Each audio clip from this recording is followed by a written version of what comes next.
What's going on, everybody? 5 questions with ABJ. The mics are turned on this time, so the 5 questions, banging beers. We'll see how that sound comes out. Hopefully, it's so good. I'm gonna go review it and see how it goes. If not, I'll just review it before and just kind of splice me, try it, and we'll figure something out. But I am joined here today with Mike Cromer, head brewer, Country Club Brewing. Awesome. So.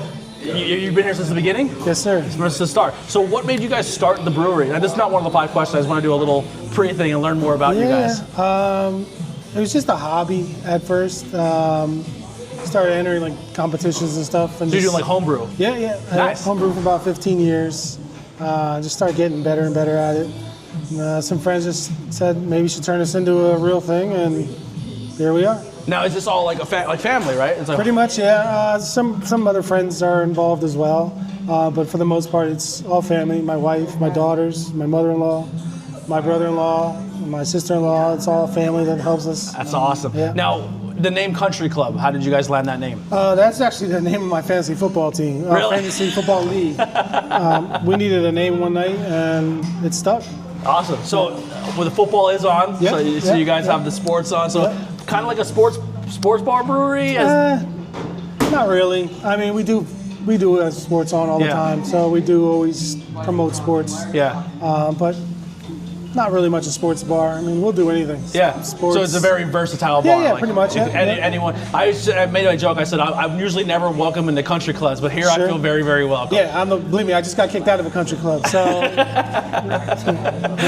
Now, I love the fact that you're a home brewer turned business. So like where I'm from, up in the northeast side, like the Pottsville, School County area, Pilgrim is like my home bar. Yeah. And they were home brewers. Then they started their own brew fest, and like they blowing up, and they're doing so well. So it's really cool. And like their recent brew fest, which I love, they do like the beer things where people can come in and enter their beers and win the prize. But then they have the home brew section. Yes. So it's those people that you're going to try their beers before they become businesses, which is exciting. Like I love that about the craft beer industry, is watching people grow and finding that. Like I was saying through the thing, we're going to talk about a beer here in a moment, that where's the name come from? Like that's the beautiful part about this business, is like there's a name behind things. Why did you go from that? There's a story to everything.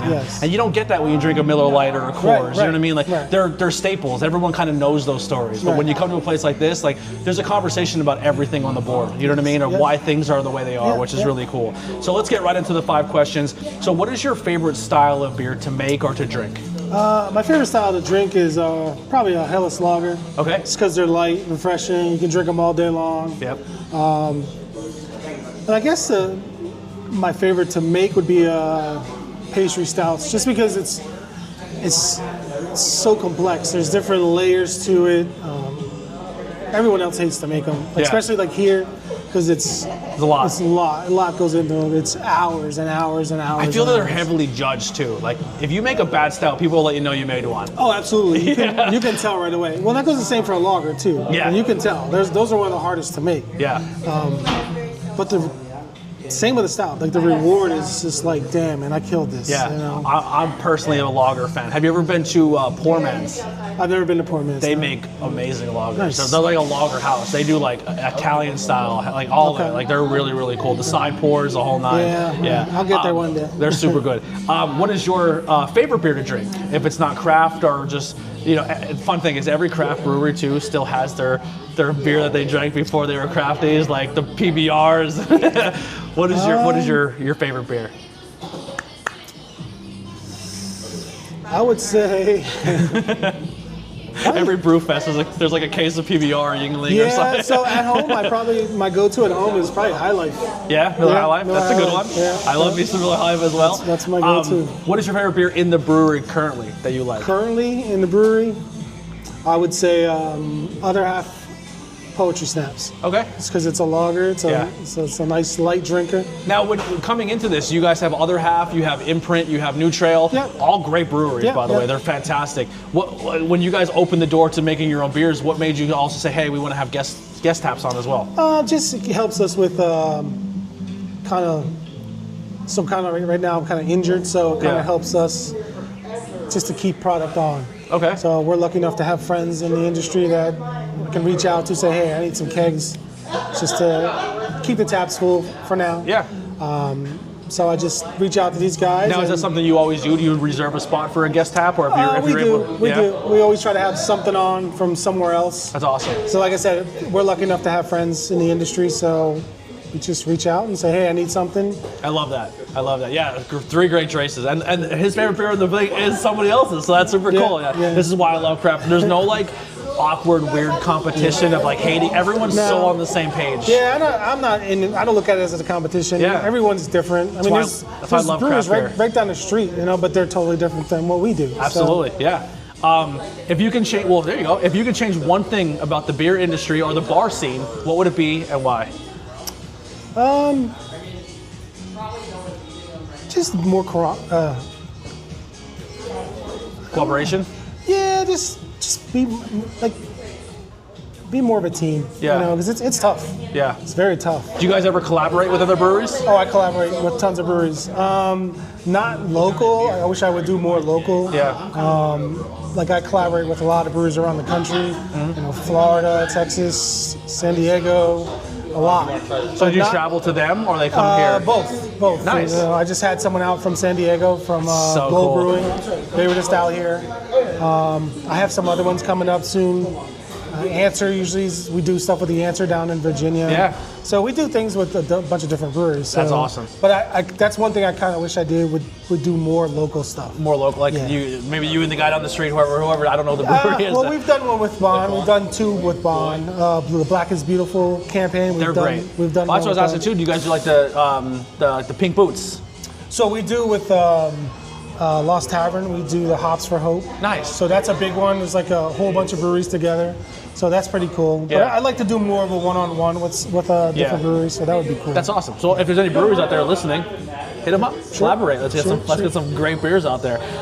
Now, just to kind of elaborate more on that, when you do the collaborations, do you ever the purpose of a collaboration is not just to make a beer and say, hey, we made this together. Like you learn from each other. Like, Absolutely. Like what is the purpose of the collaboration for people who don't know? It's the same thing. You're learning. You're always learning. You're constantly learning. There's people who have been in the industry for years. They're still learning. If they tell you they're not, they're lying. They're still learning. Again, like Derek just came out from Goal. He's very well versed. Like he's teaching schools. Like he's very well versed. He's still learning. Yeah. So I guess that's what it is. Like just having them guys. You learn different techniques. You learn different tricks. Like he came out and I'm teaching him things. And you drink someone's beer who makes like a good Hefeweizen. You're like, there's something about your style I like. Yes. So can I collaborate and like maybe we collaborate on that style so I can learn, and then we'll collaborate. I'll come to you and maybe you like my lager, like my stouts, and then you kind of trade. Yeah, so you'll take different pieces from something they did, and they'll take little bits and pieces from something you did, and you just kind of that's super cool. You're constantly molding it into your own. Yeah, that's awesome. I love that. The favorite thing to do while enjoying a beer? Watching football. Yeah. So right now the Steelers are playing the Falcons. I don't know if my team's on yet. I'm a Washington fan. Don't judge me. I know you're wearing your Eagles hat. I don't see. Growing up, I didn't like Philly, and then I started doing more wrestling shows in Philly and really embodying myself in that city. It's such a fun city, and I'm a heel commentator, so I talk a lot of trash and make fun of people. And being a Philly fan just seems fun. You know what I mean? Like it's almost a perfect fit. It's great. So I've kind of adapted more of my love for Philly. Like I don't mind the Eagles. I love the hat he's wearing, the Kelly green with the eagle is my favorite logo of all time. Because growing up, that's all I've seen. Being in Pennsylvania, so like the Flyers, the Phillies, like. I think every other sport I'm a Phillies fan except football. I can't get rid of Washington yet. There's too deep into me, but I root for them. I root for you guys. Great win again on Friday in Brazil. I'll take it. The Saquon guy's pretty good. Yeah. All right. Well, that'll do it for our interview. Before we get out of here, though, where can people find and support you guys? You can check us out on Facebook, Instagram, Twitter, Untapped. If you follow us on Untapped, anytime we change our tap list, anytime we add something new, you'll get an alert. And that goes for anything that we add. If we add other half or the imprint or anything that we add to our tap list, you'll get an update and alert right away. The coolest part about it too is when I do my reviews, I do the five scale because on tap. That's how I do everything. I think like a 3 is still a good, like it's a good beer. Sure. And then anything above 3 is just like a bonus after that. And like I always say, I try to protect the 4. Too many people give 4s and 5s away willy nilly, but you guys are average ranked a 3.95. So you're right there. That's really good for 2 years in the business and doing your thing and like a smaller tap house and doing your like that's amazing. And I had 4 of your beers and they're all amazing beers. You did a great job. I really hope the audio was good because I really enjoyed it. Like I said, we're still learning. Yeah, everyone's learning, even content creators like myself. But I appreciate you having me and doing that. Stick around after the credits and we're gonna do a bonus question. We'll see you guys on the next time. We're out of here. Who won that?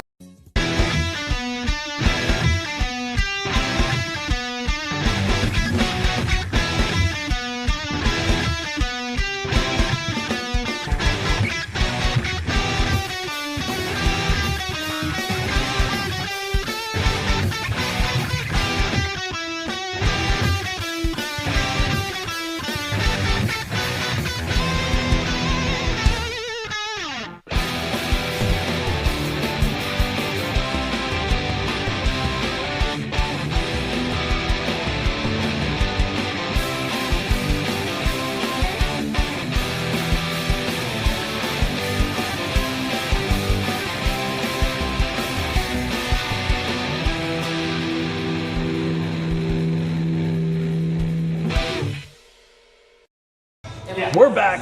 The bonus question, Country Club Brewing. Is it Bethel or Bethlehem? Bethlehem. Bethlehem. That's what I always say, but then people are like, it's Bethel. It's Bethlehem, Bethlehem. Yeah. It's like, School County has the same thing. I say Tamakawa or Tamaqua or Mahanoy City. Anyway. Mahanoy City. Yeah, that's my best friend lives in Mahanoy City. That's where I'm born and raised. Oh, nice. Yeah, nice, what's the name? Sean Wingler. Sounds really familiar. Yeah. There's 3 stoplights. I'm sure I drank a beer with him. So the question is your favorite drunk story. You said you don't really know if you know one, but if you want to change it? I usually don't change the bonus question, but you welcome me into your house, so we'll switch up. But what's your favorite story so far since opening the brewery? Since opening the brewery? Yeah. I guess favorite drunk story. Well, story drunk. So. I did a collab with Marcus Baskerville, formerly of Weathered Souls Brewing in San Antonio, Texas. He came up to do a brew. It was our first stout on our system. How you doing today? And stayed at a hotel down the street. Early morning for him. So he's like, all right, we'll do this. Huge batch beer. Now my system's a lot smaller than his. So he's like, all right, so we have to split everything, make this beer. I said, all right, fine. So I split everything, I started everything. Went to the hotel, picked them up, and said, okay, where are we at? I said, well, I put this in here, and this in here, and this in here. He's like, well, why didn't you do it this way? So what do you mean? I can't fit it all. He's like, well, you should have split it evenly. So I didn't know, man. I just did it. I just put this bag and this bag. He's like, well, you should have split it evenly. Well, I didn't know. Yeah. Anyway, the beer came out fantastic. So we named the beer Can't Split Right.